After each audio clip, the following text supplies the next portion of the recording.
Welcome to the Business Finishing School Podcast. Stop the insanity, eliminate the chaos, bring simplicity, probability, and leverage as operating values into your business and personal life so you can do more, earn more, and improve your relationships. This is Business Growth Simplified. Here's your host, Business Finishing School founder, Rick Sapio. All right, everyone, this is Rick Sapio with my partner, Teresa Kuhn. And we're talking about one of my favorite topics. It's my favorite topic because you get to be in charge and I get to be in charge. This is about how does one create a life by design? And by saying a life by design, what I mean is it's not by default, like it just doesn't happen to you. And people whose lives kind of just happen to them. I had dinner with somebody last night who had dinner with a prince. This guy was a prince from Greece, I guess. I don't know. He was 50 years old. The guy never worked. He was worth like $500 million. And he said, the guy was just really boring. Like it was really horrible to sit there and listen to this guy pontificate. Well, he really didn't design his life. His life was kind of given to him. But this is for the people that want to focus on the four areas: faith, family, finance, and future. And you want to create it by design. So, Teresa, when I say to you life, liberty, and the pursuit of happiness, what does that mean to you?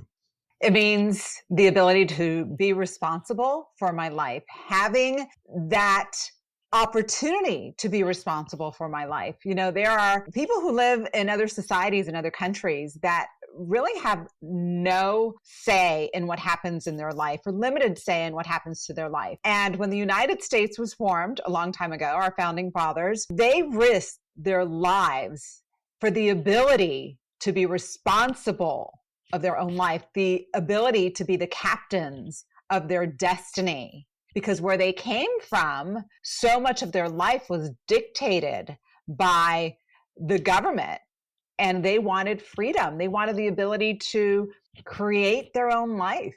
I never thought about it like this, but someone once told me that America is the only country in history that tens of millions of people over hundreds of years came here and risked their lives to come here because they wanted to be here. Like, people aren't rushing to other countries because they want to be there. They're being forced to because they're migrants or because they're refugees. But America's a unique situation. I want to read something that one of our founding fathers said in 1755. Those who would give up essential liberty to purchase a little temporary safety deserve neither liberty nor safety. And Benjamin Franklin said that. And I'm thinking about all the government controls that we have now on everything. You need a license to do almost everything. And the government tells you what you have to do and what vaccinations you need to take and what schools you need to go to and what licenses you need to have and all of this stuff. And I'm not judging any of it. What I am saying, though, is how free are we? And how much safety are we really asking for? And what are we trading for that safety? I know way back then, and I've studied the founding fathers, a lot of people, Teresa, and you know this, even back when the country was being founded, we think about it in terms of this glorious group of men who people argue are probably the smartest, most driven people in the history of civilization, that came together and risked their lives and their livelihoods and their families to do this, to create America. But what people don't realize, there was a lot of people who hated them, who didn't agree with them, who were their neighbors. So it wasn't that easy, and people don't realize this. So when you create a life by design, how does that relate to the quote specifically in your mind? Well, Rick, I went to law school. I have a law degree and practiced law for a period of time. And as an adult, many years after law school, as a family, we went out and took a course on the Constitution. In fact, we took it several times. And the podcast that I've been doing, Living Wealthy Radio, and I think we've done over 450 podcasts, many of the guests have been liberty-minded individuals and constitutional scholars. I find the Constitution just amazing, just an amazing document that our founding fathers came up with. Declaration of Independence, those that signed it risked their lives because it was there on a piece of paper that they wanted something different from the government control that they had before. And the Constitution was thought out very, very carefully to create an amazing opportunity for people. And the result of that has been what? They say the United States has created more wealth than any other government in the history of civilization as we know it. You mean like opportunity to be entrepreneurs and create businesses and create partnerships and create private property and all of that. And that's where the explosion of creativity came from. We pointed out our Constitution was, I believe, the first written constitution in the history of mankind. Now, many countries have that. But to just think like, look, we're going to create a document and we hope it lasts 50 years, and it's lasted arguably 250 years or close to 250 years, which is pretty crazy. But people don't realize that, when you think about the founding fathers, they were entrepreneurs and they were motivated and they were aggressive, but then they had children and their children had children. And there's less and less risk taken by each subsequent generation. They didn't have to fight to create a country. And so I think that's lost on people.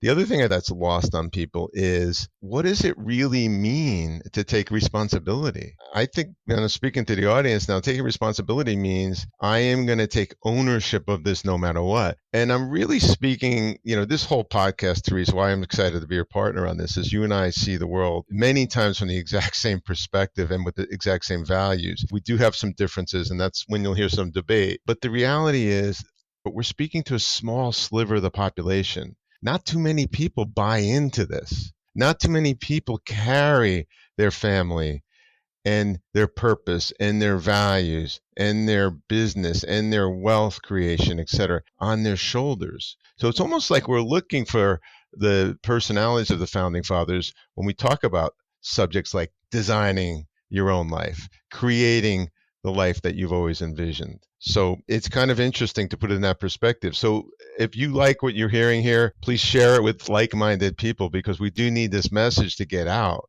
because I think it strengthens the whole country and it strengthens all of our families and it strengthens our net worth, et cetera, et cetera, et cetera. So Teresa, what do you think government is for, and what was the intention at the beginning? Well, the intention in the beginning was about having a small federal government that had very specific responsibilities, right? The power was supposed to be local, and that gave people a voice into their lives, as opposed to being from some faraway group of people who didn't have a connection with a local community. And what's happened over time, and I believe in the last 100 years, and we can go into this another time, but how by design, our culture has changed. By design, there have been more and more and more people who have lost that understanding of taking responsibility, have lost the understanding of what happens, the consequences of giving up freedom for safety. And I think we're seeing that today. And so what happens is we have less creativity, less opportunity for wealth creation, less opportunities in general for people. And we're still arguably the most opportunistic country in the world. That's why everybody wants to come here. So many people want to come here. But it's not the same as it was 50 years ago or 100 years ago. And the more we give up our say in our lives from the perspective of health and finances and education and self-governance. Those are all good areas, Teresa, because here's the bottom line. We need to design the life that we want with the values that we want. And when you listen to enough of these podcasts, you know that we're all about values-based decision making. So the opposite of creating a life and living a life by design is living a life by default. So the question I have for you is, do you want to live a life that you created, that you live into, or do you want to live a life that somebody else created for you? And that's the big debate between freedom and communism. In a communistic world, people are told what to do. And for some people, that's fine. But that was not the mentality that our founding fathers had when they created America. They wanted total freedom to pursue life, liberty, and happiness. That's what they wanted. And so you think about people that hated their governments and fought like hell and in some cases ended up in prison. And Teresa, right now I'm thinking of Nelson Mandela, who I've read about, and he spent 27 horrible years in prison. And when he was in prison, he decided this life of hate and pushing back and spreading violence and inciting people to see the world from my perspective, it's not going to work. If I am going to change my country, which was South Africa, I'm going to have to start loving people, and I'm going to have to be bigger than people. And I'm going to have to take responsibility for everything I did that was horrible in my life. And it really is quite shocking that South Africa did a whole, complete, and total flip. Now, it's not as free as the United States, but they have a long way to go because they were so far behind. But the point I'm trying to make with this is Nelson Mandela, as one singular human being, decided to take responsibility for his life and for his past actions. And I use that story to demonstrate that anybody listening can design a life in the four areas that we talk about. You can have the best family. You could have an incredible faith, believing that the future is better than the present or the past. You could take care of your finances. You could actually create wealth for yourself so that the fourth F, the future, is product of all the hard work and all the designing and all the making plans and living into those plans. And you and I were born in 1963, both of us. Teresa, I know you hate when I tell people how old you are, but we're starting to have the fruits of all that labor. I think it's great in those four areas. And that's what this is all about.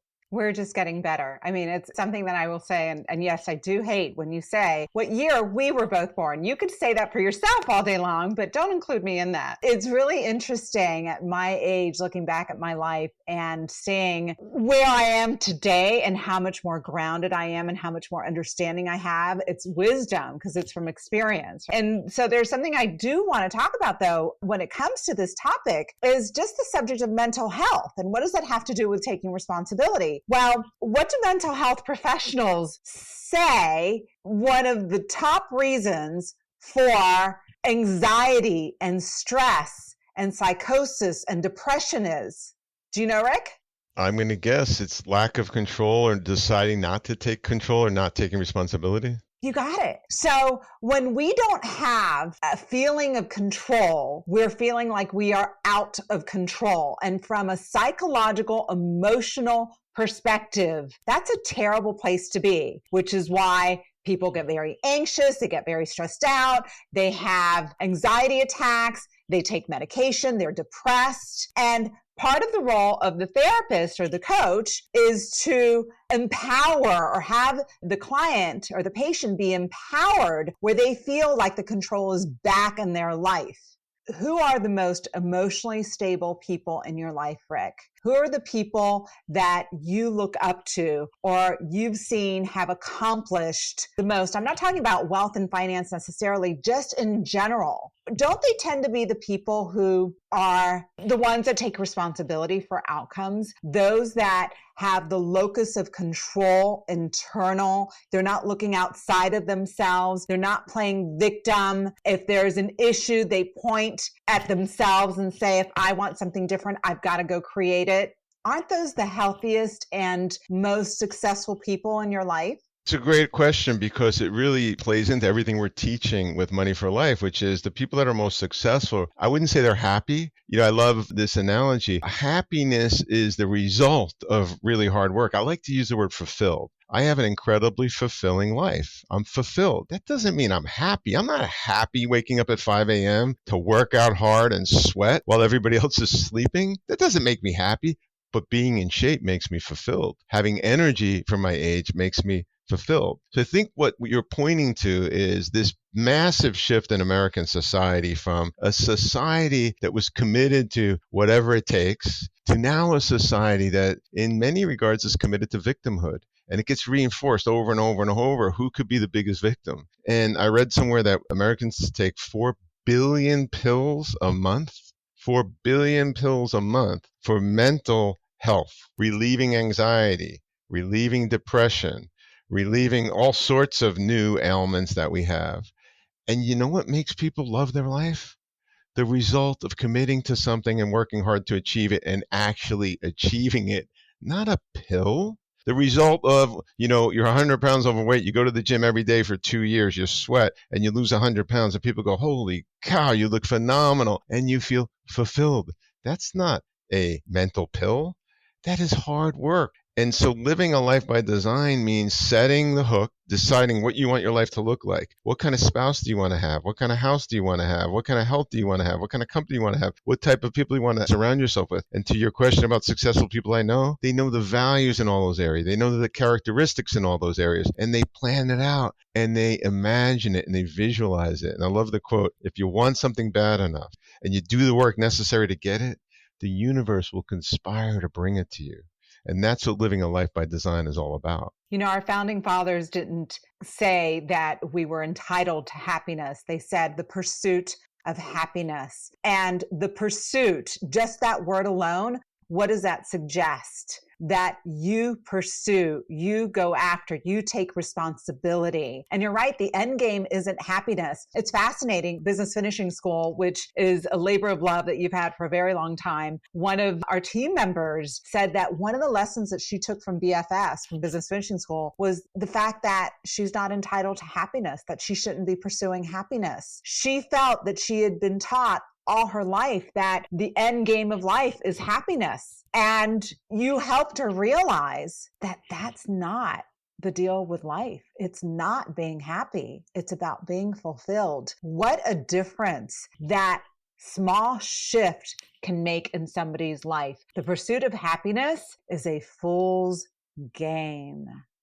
I like the word pursuit, but pursuit of what? Of a life by design, I would say. I would change that one thing. Life, liberty, and the pursuit of a life by design. You know, happiness is one of those words that messes with so many people because you call them, how you doing? I'm just not happy. They say to me, how are you doing? And I say, I'm working my ass off and I'm never happy because I'm never finished. And, you know, I read a quote a long time ago, and every time I see this quote, it just stops in my tracks. And it goes something like this: I will never stop until my work is done.